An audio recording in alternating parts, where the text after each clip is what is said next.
Over the next 1,000 years, humanity might evolve to survive a car crash. Maybe we'll adapt to have text claws and a tech neck due to our excessive smartphone usage. Or maybe we'll finally fuse with technology.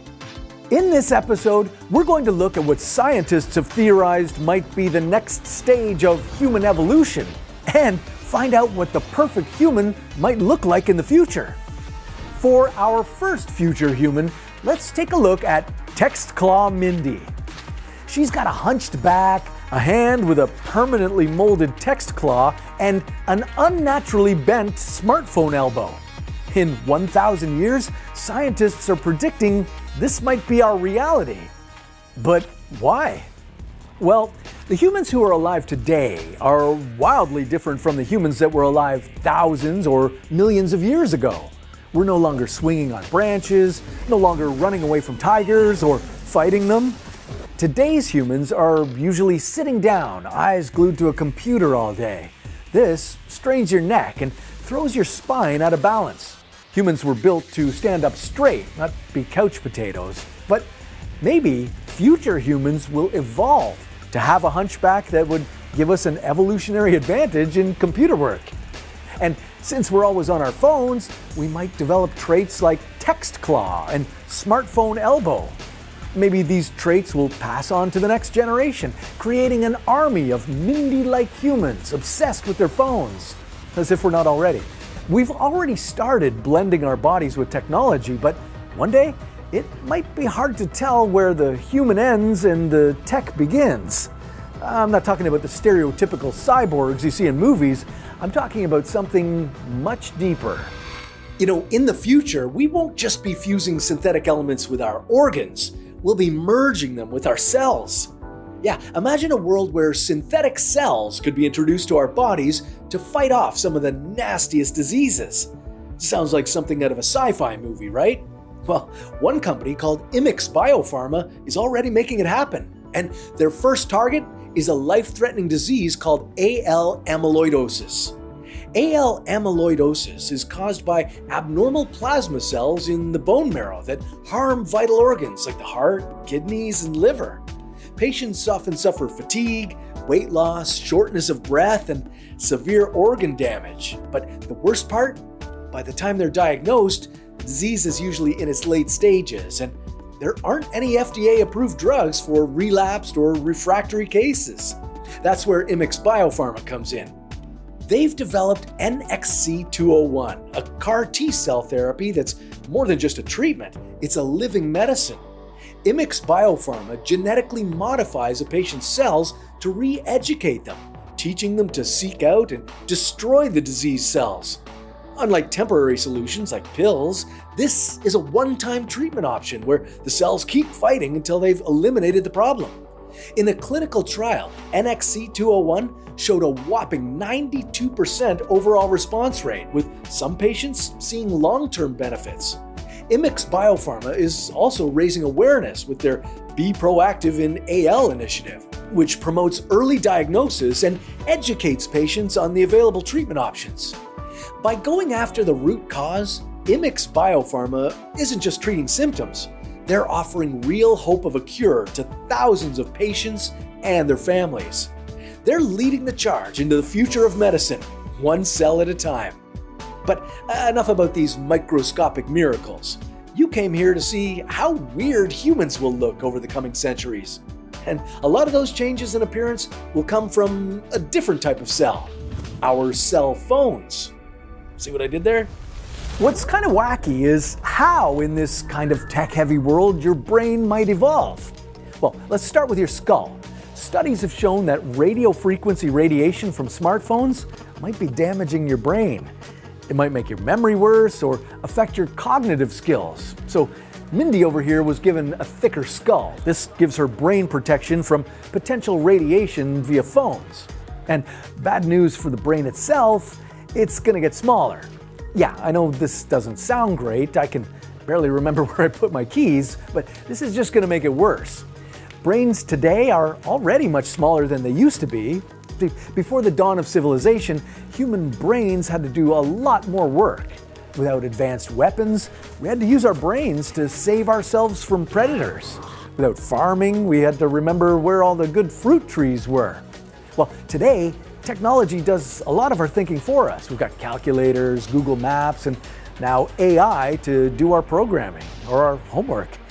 Our life today is simpler and safer. With AI, this trend of not having to think as much will continue in the future. But more on that in a bit. What about our overall size? Well, this is a bit of a toss-up because of two opposing trends. On the one hand, life is no longer about the survival of the fittest in terms of size. Humans don't have to be big and strong to beat up tigers or other humans to see another day. It's more important that they're financially savvy to survive. While the threat from predators is reduced, that doesn't mean humans are totally safe. We've got new predators to worry about, ones made by man. Climate change, ongoing wars, a potential nuclear apocalypse, and these threats are likely to continue. So how could humanity evolve in response? Well, surviving climate change might happen two different ways. The first may be to amass wealth and to use that wealth to protect from the effects of climate change. Maybe these humans will be the hunchback computer type with the text claw. They'll be running for their underground bunkers stocked with caviar and sparkling water and shorting stocks. All while tsunamis rage or radiation pulverizes everything. The second group are people who aren't as lucky to hang out in bunkers. They might evolve physical characteristics that help them survive. To see what these may be, let's take a little detour and look at this weird-looking guy. Crash-Proof Graham. Meet Crash-Proof Graham. He's been built by scientists to survive a unique type of devastation, a car crash. Come to think of it, getting caught in really bad weather is kind of like being in a car crash. Yeah, a tornado can throw you around and injure you quite badly. With climate change, the frequency of devastating hurricanes, tornadoes, and other extreme weather events is on the rise. Without that underground bunker, we can look to Graham as a potential way humans could evolve to survive. Let's take a look at his brain. Graham is able to survive devastating impacts because his brain is encased in a bigger, thicker skull, one with more fluid around it to cushion the brain, and more ligaments to hold it in place. It sounds like this would allow the brain to survive all sorts of things: car crashes, tornadoes, maybe even earthquakes. Then we get to the neck. This is a particularly vulnerable part of the body. If your head whips back and forth, there's a lot of pressure on the vertebrae in your neck, and they can break. So a short, thick neck, or even better, no neck at all, might be a survival advantage. Graham also has stronger ribs that could help his body survive a high-impact crash, plus a thick layer of tough skin that would protect against cuts and injuries. And then there's a really weird trait that might create a unique evolutionary advantage: joints that bend in multiple directions. Today, our knee and elbow joints only fold in one direction, so impact from the wrong direction can make them break. If we took these flexible joints from Graham, it could help us survive whatever's coming our way in the next 1,000 years. Of course, it may take longer than just 1,000 years for these traits to evolve, but maybe, given the rate at which the planet is warming, we'll start to evolve these survival traits much faster. I'm especially thinking about the billions of people in the world who will have to brave the elements as things get worse. The one difficulty that Crash-Proof Graham might have as evolution perfects his disaster-resistant body? He might have trouble getting a date. Okay, is there another version of future human who could evolve to be better than today's model? Maybe modern gene splicing techniques can help build a new perfect version of you, but one who's a little hotter than Text-Claw Mindy and Crash-Proof Graham. Anatomically amazing Alice. Here's Alice. She's the brainchild of Dr. Alice Roberts, who came up with a new, better design for the human body, cleaning up the messy bits from what evolution gave us. Her perfect body would take the eyes from an octopus, allowing us to see better. The next fix would be our ears. When you're young, you hear pretty well, but as you age, tiny hair cells in your inner ears get worn out, so your hearing gets worse. Instead of trying to make those little cells regrow, we could just get bigger ears. Like a cat. These would be better at amplifying sound. And I gotta admit, they look pretty cool. Then there's the throat. Perfect Alice has two separate pipes, one for air and another for food. Fine by me. Okay, and now for something special that's got to do with babies. No, not that. The human pelvis evolved to support us properly while walking upright, but it definitely doesn't have room for one thing: large-headed babies, which is what humans tend to have. This makes childbirth pretty difficult, so I've heard. The perfect human body would borrow a trick from the kangaroo. How about a little pouch? This way we could give birth to smaller babies at a younger stage and have them mature in our pouch, just like marsupials do. Then there's our skin. If you're kind of fair-skinned like me, you can get sunburnt and be at risk of skin cancer. Yikes. One solution is to just go for darker skin, which doesn't burn as easily. But even cooler might be to borrow another trait from the octopus. It can change its skin color. Now with that trait, light-skinned people can keep their light color in winter and get darker in the summer for protection. Finally, the human leg could do with a fix. Yeah, they're slow and tough to move. Ostrich-like legs might be the solution. We make the lower leg less muscly and make the feet light so they're better equipped to run. The final touches are shorter, chimpanzee-like spines, which are less likely to get compressed as we age. But sorry, that means no slender waists for anyone. Hearts with more interlinked arteries so you never get a heart attack, and air sacs like what birds have rather than our lungs. Anatomically amazing Alice looks pretty cool.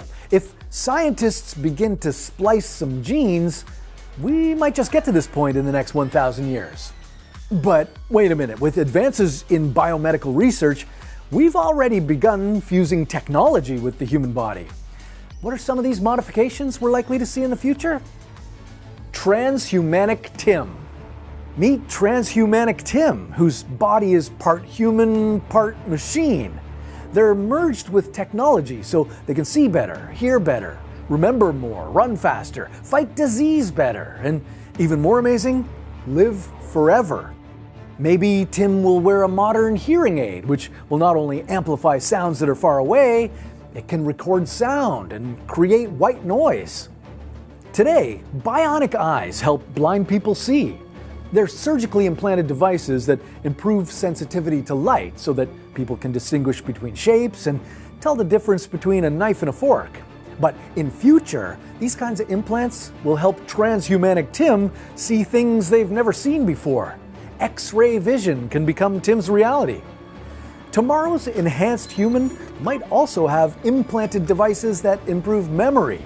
In 1,000 years, maybe we'll all have that skill. Today, scientists are making prosthetic devices implanted in the brain that can decode how you store memories, then apply neurostimulation to help the person retrieve those memories later. As the technology gets better, we'll each have a built-in encyclopedia. And our ability to fight diseases will be better than ever. Not only will this help humans live longer, but potentially forever. Not living forever in your regular human body, but uploading your brain to a server. Now, this would be incredibly complex because of the sheer volume of information in our brains, but let's say we somehow crack that code. We managed to find a way to upload all of our information to some storage space. What's next? Assuming that humans 1,000 years from now aren't regenerating our limbs, where would our brains go? Would they sit in a computer? Or go into a new robotic body? That will be the last stage of Transhumanic Tim, and it'll last forever. Now, all these evolutionary upgrades are pretty incredible, but can we do better? The perfect future human. Okay, now that we've learned a bit more about what the next 1,000 years will bring, it's time to build our own version of the perfect future human. Let's take the bits we like the best. Physically speaking, this human will be taller. Yeah, the challenges with climate change may favor smaller humans for a little while, but better nutrition and natural selection will push for greater height. I like the bigger eyes and feline ears from Alice. I'm not sure everyone needs X-ray vision, but maybe if you're going to med school, you get equipped with bionic eyes. Our future human definitely needs a thicker skull, protecting a smaller brain, but with much bigger brain power, because they're equipped with a memory-enhancing prosthetic that gives them that photographic memory. This makes school a breeze and puts Google Maps out of business. Plus, it has another advantage. Since we future humans will be able to remember a lot, we're not on the phone all the time, so no text claw for future human and no hunched back. With massive tsunamis, storms, and tornadoes happening more frequently in the future, our future humans need to stay strong. So I'm going with the heavy-duty rib cage and the shorter spine, two features that will protect and age well. Thanks for that idea, Graham. As for the marsupial pouch, I'm thinking about that one. As brains shrink, well, maybe babies' heads will get smaller and regular childbirth will be easier. If not, I'm definitely including a pouch, so childbirth is not as painful as it is today. Both crash-proof Graham and anatomically amazing Alice had noted improvements with legs and feet, so our future humans will have those. Knees that bend any which way, slimmer ostrich-like calves, and lighter, springy feet. I'm also going with a set of multi-purpose nanobots that roam inside the future human body. They can decimate a tumor, reduce inflammation when they see it, and generally enhance the body's immune system. All right, our future human looks pretty cool, ready to take on the terrifying challenges of 3000 AD. Like, for instance, what if there were a catastrophic situation where land and water switched places overnight? Would our human survive? Well, that's a story for another What If.